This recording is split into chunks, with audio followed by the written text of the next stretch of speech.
ఎగిరిపోయా. క్షత్రియ సంఘం మొత్తం జిందాబాద్. అంతే ఆ అంతేనండి. ఇంకా అంతే ఏం చేస్తాం. రాజులకి ఎప్పటి నుంచో జరుగుతుందండి పెద్ద ద్రోహం. సంఖ్యాబలం తక్కువ ఉన్నాం కదా సార్. మాకన్నా రెడ్లు తమాషా ఎక్కువ, కాపులు తమాషా రెడ్లు అందరూ ఎక్కువ మాకన్నా. వాళ్ళు పాత్రలు కదండి, అయ్యన పాత్రలు వాళ్ళు ఎవరు మీ కింద పనిచేసేవాళ్ళు పాత్రలు. అవునండి, వాళ్ళకి ఇచ్చారు. ప్రజాస్వామ్యంలో పైన కింద ఏమన్నా సార్ ఇంకా. చెప్తున్నా మామూలుగా విజయనగరం సామ్రాజ్యంలో వాళ్ళు ఆయుర్వేద వైద్యులు పాత్రలు.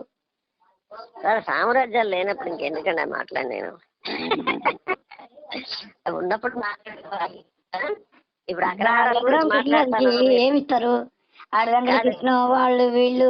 ఏం సార్ ఇంకా మీరు ఈ వెటకారాలు ఆడడానికి వీల్లేని విధంగా మీకు ఏదో పోస్ట్ వస్తుందంట, అదంట ఇదంట అని వాడిని రెచ్చగొట్టి పెట్టారు పాపం ఆయన్ని. ఆయన ఇప్పుడు ఏంటంటే ఇప్పుడు ఏం గీక్కోవాలి, ఆయన ఏం గొక్కోవాలి 6 నెలలు చూసి మళ్ళీ వీళ్ళ మీద కూడా తిరగబడాల్సిందేనా? ఏదో చేస్తారులేండి కానీ. ఏదో చేస్తారని అట్లా అంటే ఎట్టండి ఇప్పుడు జగన్మోహన్ రెడ్డి ఆయన అయితే ఊరుకోడండి. ఒకటండి, ఆయన ఏం యాక్షన్ తీసుకుంటాడో చూసిన తర్వాతే మనం మాట్లాడుకోవాలి. ఇవన్నీ అనవసరం. ఎందుకంటే ఆయన మామూలు మనిషి కాదు అసలు. ఆయన ఎవడో లేనప్పుడే జగన్ మీద ఒంటరిగా తిరగబడి తన్నులు తిని సాగు చూసి వచ్చినాడు. అవును. కాబట్టి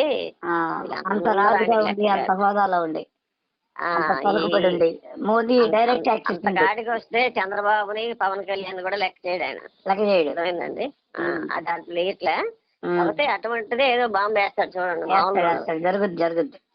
కాకపోతే ఒక్క మంత్రి పదవి ఏదో ఖాళీగా పెట్టారు. అది ఎవరన్నా ఇంకొక అవకాశం ఉండొచ్చు. చేశాక మామూలుగా 25 మంత్రులకి 24 కదా అయింది.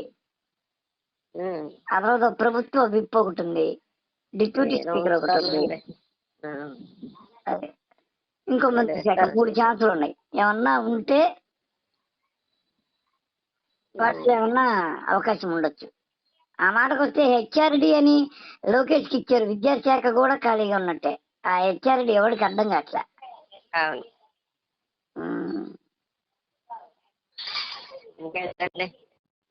ఏముంది మీ రాజుగారు ఏం చేయబోతారా నెక్స్ట్? ఇప్పుడు చాలా పంపించాం, చూసారా?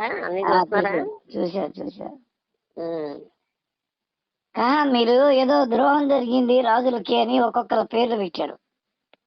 అది మా సంఘంలో వస్తుంది సార్. అది సంఘంలో వచ్చింది నీకు పెడతా ఉంటాం.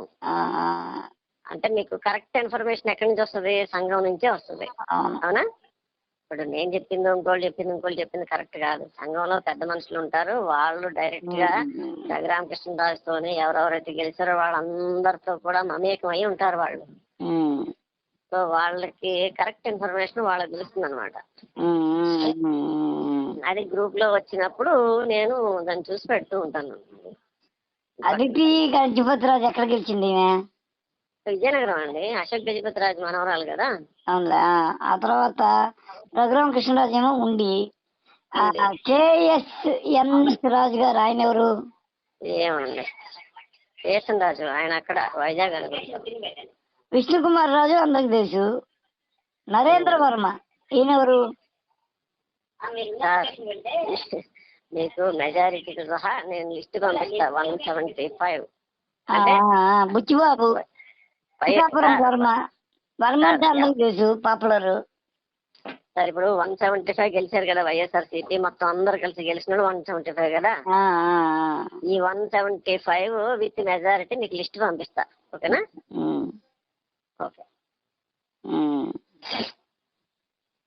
రాజుగారు చేయబోతారు ఏం కాదు రాకపోతే. అవునవును.